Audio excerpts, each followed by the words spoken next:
നമസ്കാരം കൂട്ടുകാരെ. ഇന്നത്തെ എൻ്റെ റെസിപ്പി വളരെയധികം ഔഷധ ഗുണമുള്ള ഒരു കർക്കിടക കഞ്ഞി അഥവാ ഉലുവാക്കഞ്ഞിയുടേതാണ്. വെസ്റ്റേൺ നാടൻ റെസിപ്പിയിലേക്ക് എല്ലാവർക്കും സ്വാഗതം.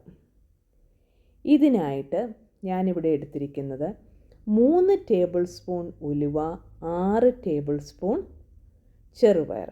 ഇത് 12 മണിക്കൂർ വെള്ളത്തിൽ കുതിർത്ത് വെച്ചതാണ്. കുതിർക്കുന്നതിന് മുമ്പായിട്ട് നന്നായിട്ട് വാഷ് ചെയ്താണ് കുതിർത്തെടുത്ത് ആ വെള്ളത്തിലാണ് നമ്മൾ കുക്ക് ചെയ്യുന്നത്. പിന്നെ 1/4 കപ്പ് കുത്തരിയാണ് ഉപയോഗിച്ചിരിക്കുന്നത്. ഫസ്റ്റ് സ്റ്റെപ്പായിട്ട് ഉലുവ ആ കുതിർത്ത വെള്ളത്തിൽ തന്നെ പ്രഷർ കുക്കറിലിടുക. ആവി വന്നതിന് ശേഷം മാത്രം വെയിറ്റ് ഇടാൻ ശ്രദ്ധിക്കുക, അല്ലെങ്കിൽ ഈ ചെറിയ ഉലുവായുടെ ഇത് അതിനെ ബ്ലോക്ക് ചെയ്യാൻ ചാൻസ് ഉണ്ട്. 5 വിസിൽ കുക്ക് ചെയ്യുക. നന്നായിട്ട് തണുത്തതിന് ശേഷം പ്രഷർ കുക്കർ തുറക്കുക. ഒരു 50% ഇത് വെന്തിട്ടുണ്ട്. ഇങ്ങനെ ചെയ്യുന്നത് ഉലുവായുടെ കയ്പ്പ് പൂർണ്ണമായിട്ടും മാറാൻ വേണ്ടിയിട്ടാണ്.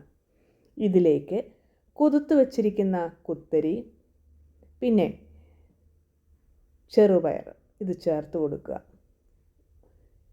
ഇതിലേക്ക് ഒരു 5 കപ്പോളം ചെറു ചൂടുള്ള വെള്ളം ഒഴിക്കുക. ഉപ്പ് ഇതിലേക്ക് ചേർക്കരുത്. പൂർണ്ണമായിട്ടും ഇത് വെന്തതിന് ശേഷം പിന്നീടാണ് ഉപ്പ് ഈ കഞ്ഞിയിലേക്ക് ചേർക്കുന്നത്. വീണ്ടും പ്രഷർ കുക്കർ അടച്ചു വെക്കുക. വിസിൽ വന്നതിന് ശേഷം വെയിറ്റ് വെക്കുക. അതിന് ശേഷം ഒരു 5 വിസിൽ, നന്നായിട്ട് വേവുള്ള അരിയാണ് ഞാനിവിടെ എടുത്തിരിക്കുന്നത്. അതുകൊണ്ട് 5 വിസിലും കൊണ്ട് മാത്രമേ ഇത് നല്ലതായിട്ട് വെന്ത് വരത്തുള്ളൂ. ഒരു വിസിലിന് ശേഷം മീഡിയം ഹീറ്റിലേക്ക് വെക്കുക. 5 വിസിൽ വന്നതിന് ശേഷം കംപ്ലീറ്റ് ഇത് തണുപ്പിച്ചെടുക്കുക. ആ പ്രഷറിലിരുന്ന് നന്നായിട്ട് ഈ കഞ്ഞിയും പയറും വെന്ത് വരണം.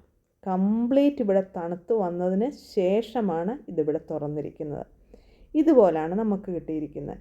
ഇത് ഞാൻ വീഡിയോ എടുക്കാനുള്ള സൗകര്യത്തിന് ഇതുപോലുള്ള ഒരു പാനിലേക്ക് ഒന്ന് മാറ്റിയിട്ടുണ്ട്.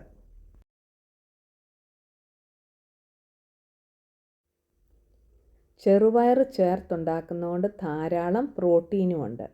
ആവശ്യത്തിന് ഉപ്പും ചേർത്ത് കൊടുക്കുക. ഈ രീതിയിൽ കർക്കിടക കഞ്ഞി കഴിക്കുമ്പോൾ ഡയബറ്റിക്സ് രോഗികൾക്ക് ഷുഗർ കൂടാതിരിക്കും. കാരണം പ്രോട്ടീനും ധാരാളമായിട്ട് ഇതിലടങ്ങിയിരിക്കുന്നുണ്ട്. 3/4 കപ്പ് 2ാം പാല് തേങ്ങാപ്പാലിൻ്റെ ചേർത്ത് കൊടുക്കുക. വീണ്ടും ഇത് എല്ലാം കൂടെ ഒന്ന് നല്ലതായിട്ട് ഇളക്കിയതിന് ശേഷം ഒരു 6 മിനിറ്റ് തിളപ്പിക്കുക. കുറച്ചുകൂടെ ഇതൊന്ന് വറ്റി വരണം. ദഹനം സ്പീഡപ്പ് ചെയ്യാനായിട്ട് 1/2 ടീസ്പൂൺ ജീരകപ്പൊടിയും കൂടെ ചേർക്കുക. വീണ്ടും നന്നായിട്ടൊന്ന് ഇളക്കിയെടുക്കുക. ഉലുവാക്കഞ്ഞി അല്ലെങ്കിൽ കർക്കിടക കഞ്ഞി ശരീരബലത്തിനും പ്രതിരോധശേഷി കൂട്ടാനും സന്ധിവേദന, നടുവേദന ഇവ കുറയ്ക്കാനും വളരെ ഹെൽപ്പ് ചെയ്യുന്നതാണ്. ഈ രീതിയിൽ ഉണ്ടാക്കിയാൽ ആ ഉലുവായുടെ ശകലം പോലും കയ്പ്പ് ഈ കഞ്ഞിയിൽ കാണുകയുമില്ല.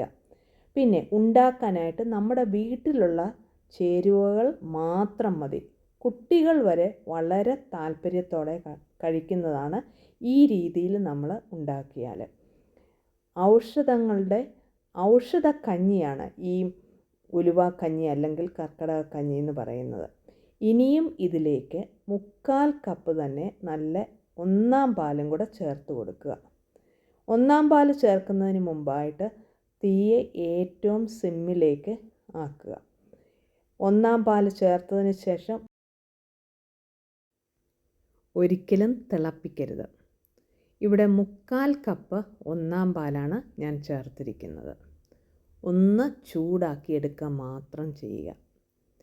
വളരെ രുചിയേറിയതും പോഷക ഗുണമുള്ളതുമായ ഈ ഔഷധക്കഞ്ഞി, കർക്കിടക കഞ്ഞി അല്ലെങ്കിൽ ഉലുവാക്കഞ്ഞി, ഈ റെസിപ്പി നിങ്ങൾക്ക് ഇഷ്ടപ്പെട്ടാൽ ഒരു ലൈക്ക് തരാനായിട്ട് മറക്കരുതേ കൂട്ടുകാരെ.